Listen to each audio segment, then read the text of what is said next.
Hi, Daniel Kapinga here for OneTech Reviews. Today we're going to be reviewing the Samsung Galaxy Precedent, which is the new Android from Straight Talk. One thing I will say about this review that I'm going to be doing, I'm not going to be able to review the network because I'm not getting any coverage. So there's a warning out to you, all you people, when you order it and you put in your zip code and it says that the phone's available in your area, and then you go to try it and you get nothing like I'm getting. This phone is on the Sprint network, and the Sprint network, if you look at their coverage maps, they cover a fair bit of the United States as far as 3G goes, and this is a 3G phone. This is getting nothing. This is getting nothing at all. And we're in the middle of Phoenix, so this is getting nothing, and I'm in the middle of a major city. So there you go. The phone itself is very, very light. Most of the weight in this phone is actually in the battery. The Android interface is like all of them. I mean, this one's a little bit of an earlier version. The model number on this is actually, the Precedent is actually, the model number is SCH M828C. And the Android version is 2.2.2, which is Froyo. Am I saying that correct? Froyo. It's just a standard Android phone. You can't expect this to be the same as some sort of HTC other high-powered Android phone, but this is what it is. If you get coverage from the Sprint network in your area, then this is going to be a great phone. Unfortunately, this is not going to be good for myself if I was to use it, due to the fact that I can't get any coverage. People had reported on WantTech.com that they'd had to send this phone back in various parts of the United States when they were under the impression that this would work in their area as well.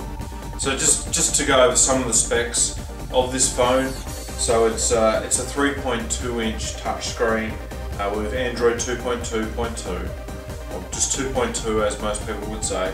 It has got 3G when there is signal. It is Wi-Fi capable, like most Android devices. It has a 2 megapixel camera and is capable of video recording. It'll play MP3s. It has Bluetooth. Obviously with the apps that you get from the Android market on here, that it's all multitasking apps. It has instant messaging software pre-installed. It has got GPS built in. 5 home screens, and basically the home screens, which I'll show you in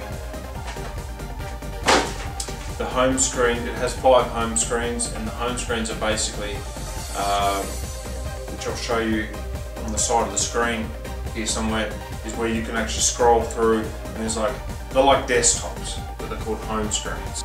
I think most Android has that. Most Android phones have that many home screens. It has a 2 gigabyte SD card, micro SD card, pre-installed in the phone. If you're using this phone and you bring it down like this to end a call, it has a gravity sensor, so when you're playing games as well, the gravity sensor will sense the phone, whether it's like this or this, and interact and change the screen layout as well, depending on how it is tilted. There's not much more I can really say about this phone. I mean, it's a standard Android phone. It's going to be like any Android review. It's got all the basics. Its performance is not going to be of that of the high-end Android phones like HTC, the Motorola ones. That's probably a better example. It has got a 3.5mm headphone jack, which will make a lot of people happy, I realise, because I know they do the 2.5 on some devices. The buttons down here at the bottom, which are the home screen, the menu screen, the back key and the zoom magnifying key, are all touch buttons. They're not actually actual physical buttons. It has got a camera button on the side, and the volume up and down keys on the left hand side as well. I think $150 for an Android is a really good price. The thing that people really need to be aware of is that it is on the Sprint network, and the Sprint network may not cover where you live. So be aware that when you put your zip code in, you may be getting a phone shipped to you that may not work, due to the fact that their database obviously has no idea where Sprint will or won't. So that's it for me. Leave some comments at the bottom of the video, or go to WantTech.com and join in the discussion about this this revolutionary new phone from Straight Talk. Straight Talk's gone Android, what can I say?